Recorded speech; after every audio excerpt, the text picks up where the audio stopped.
سلام بنات، لاباس عليكم؟ كي بقيتوا شويه؟ نتمنى البنات تكونوا على خير وبخير. جيت نبارطاجي معكم واحد البيتزا عائليه، بيتزا رائعه كتجي غزاله. بالنسبه للعجين ديال البيتزا، العجينه اللي كنت بارطاجيت معكم بها لي ساندويتش راه نفس العجينه. داك العجينه بامكانكم ديروا بها كل شيء، راها كتجي غزاله غزاله بزاف البنات ورائعه.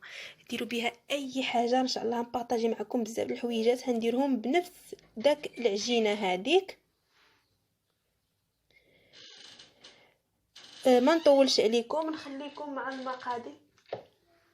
عندي العجينه اللي قلت لكم، عندي بصيله صغيره مقطعه وفلفله باللوينات شحرتهم مع زيت المائده ومليحه وليبزار.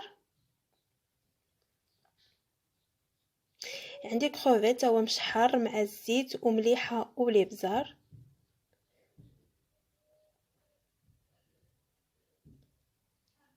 عندي الكالامار حتى هو مشحر بنفس الطريقه، كيجي غزال وقطعوه. لاصوص طوماط ديجا بارطاجيتها معكم ديال البيتزا، راه كاينه في القناه. وطبيعه الحال فخوماج غوج البنات. دابا غادي نقاد هاد البيتزا هادي، راه كيف قلت لكم كتجي لذيذه وبنينه ورائعه رائعه بزاف. علاش لا ما نفرحوش هكا بها وليداتنا؟ نديروا لهم هكا شي اي حاجه بغاوها خصنا نعملوها لوليداتنا. دابا ما حيت حتى حاجه ما كتباع في هاد الايام في الزنقه، كل شيء خصنا نصوبوه بيديداتنا. والمغربيات معروفين حادقات. يلا هالبنات دابا نبدا.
البنات هي البيتزا ديالنا وجدات، كتجي غزاله، لاباط كتجي زوينه بزاف البنات، راه مي قطعتها جات مهويه من الداخل.